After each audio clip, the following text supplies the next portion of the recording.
Assalamu alaikum dear students. Today we are going to solve this question number 5 of exercise 8.3, and the question is Wasim invested rupees 60,000 at an interest rate of 12% per annum compounded half yearly. What amount would he get after 6 months and after 1 year? So इस question के मुताबिक एक person जिसका नाम वसीम है उसने ₹60,000 invest किए.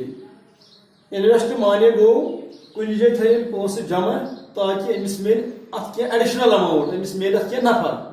That is called investment है. और जो रेट ऑफ इंटरेस्ट वहां पर है वो है 12% पर एनम. पर एनम मीन्स फॉर 1 ईयर. जो रेट ऑफ इंटरेस्ट है वो है 12%. Now the question is what amount will he receive. तो उसको इस वसीम को कितना वापस मिलेगा after 6 months and after 1 year when the interest is compounded half yearly. So यहां पर ये जो इंटरेस्ट है वो कंपाउंड होता है हाफ ईयरली. सो जब हम उसकी इस क्वेश्चन की सॉल्यूशन लेंगे तो पहले हमें ये नोट करना है कि since interest is calculated, since interest is compounded half yearly.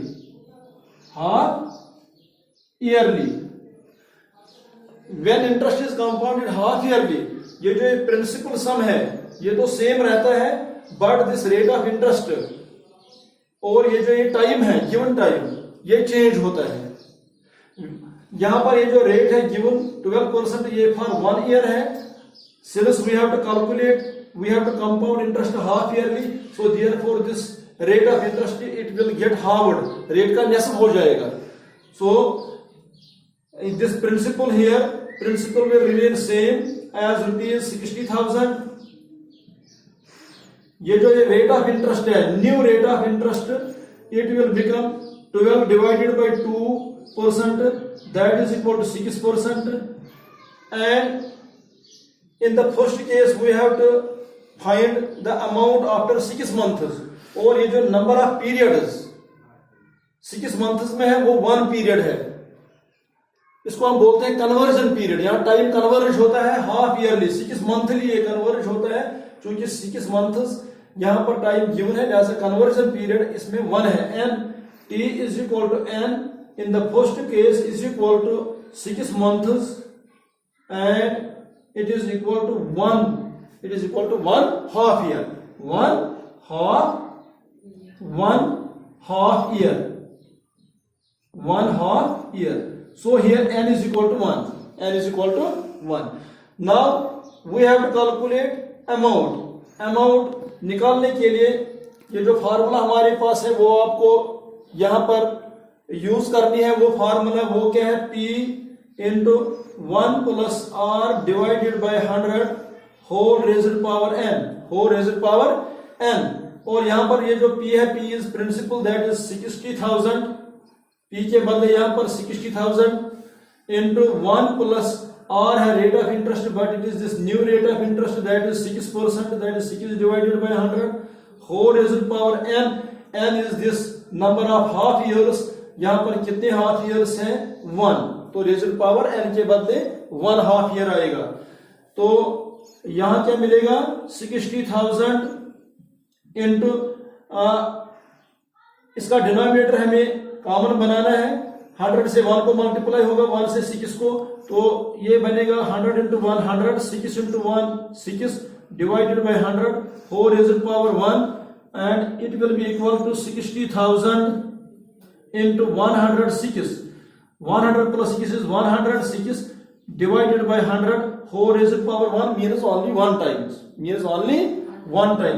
whole raised power 1 and it will be equal to 60,000 multiplied by 106, divided by 100 only one time, क्योंकि रेजड पावर 1 है।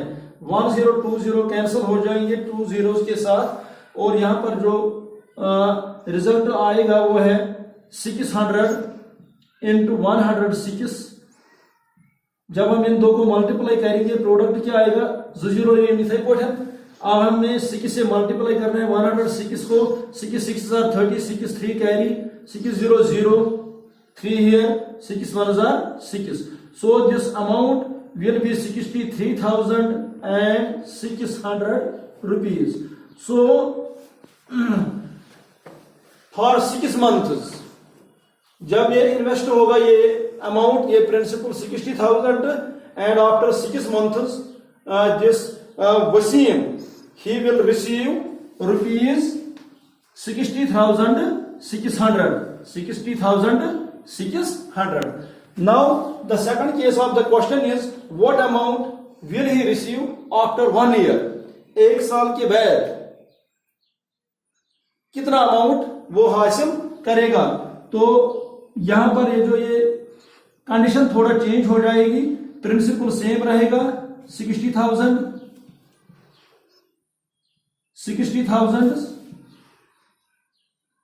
रुपीज 60,000। रेट ऑफ इंटरेस्ट ये जो है वो भी same है, 12 divided by 2% that is 6%। But ये जो number of conversion period T is equal to N is equal to 1 year. एक ईयर में कितने हाफ ईयर्स है, 2 हाफ ईयर्स, इसमें 2 हाफ ईयर्स है। वरियस में शेन रेतन है 2 period, so go half year and half year. So here this n will become 2. Therefore amount के लिए same formula, that is p into 1 plus r divided by 100 whole raised power n, and that will be equal to 60,000। p के बदले 60,000 into 1 plus r is 6% whole raised power n, n के बदले यहां पर 2 raised power 2। तो ये बनेगा 60,000। जैसे हमने यहां पर भी डिनोमिनेटर कॉमन बनाया, यहां पर क्या मिला हमें 106 डिवाइडेड बाय 100। यहां पर भी 100 से 1 को जब मल्टीप्लाई होगा 100 plus 6 is 106 divided by 100, but whole raised power 2, यहां पर 2 टाइम्स ये मल्टीप्लाई होगा। 60,000 multiplied by 106 divided by 100 into 106 divided by 100. So this type raised power here is 2. So this 106 divided by 100 it will get multiplied 2 times. 1020 के साथ cancel हो जाएगा, और ये एक 2 zeros इन 2 zeros के साथ कैंसिल हो जाएंगे। तो रिजल्ट जो हमारे पास है वो है 6 into 106 into 106। और जब हम इसका प्रोडक्ट जब हम निकालेंगे we can here use the calculator also. Calculator की मदद से जब हम इसका प्रोडक्ट निकालेंगे वो है 6 से 106 को जब हम मल्टीप्लाई करेंगे 6 6 36, 3 carry, 6 0 0 3 here and 6 1 6। 636 multiplied by 100 multiplied by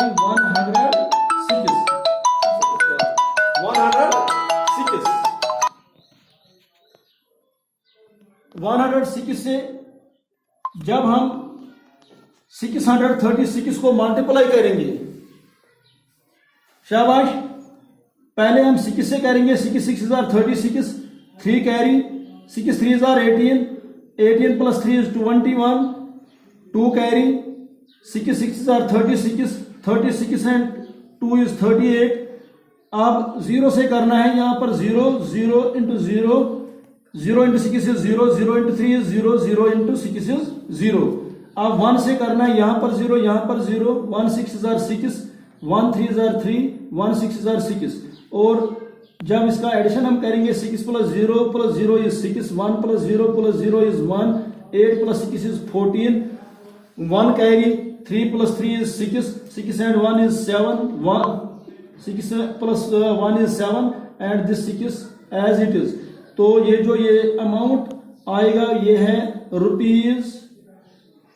67,416. So when the same amount, same principal is invested for 6 months at 12% per annum compounded half yearly, amount क्या हासिल होगा 63,600. और जब यही अमाउंट 1 साल के लिए इन्वेस्ट होगा and when the interest is compounded half yearly, तो ये जो अमाउंट हासिल होगा after the end of 1 year that is 67,416. Thank you. Have a nice day.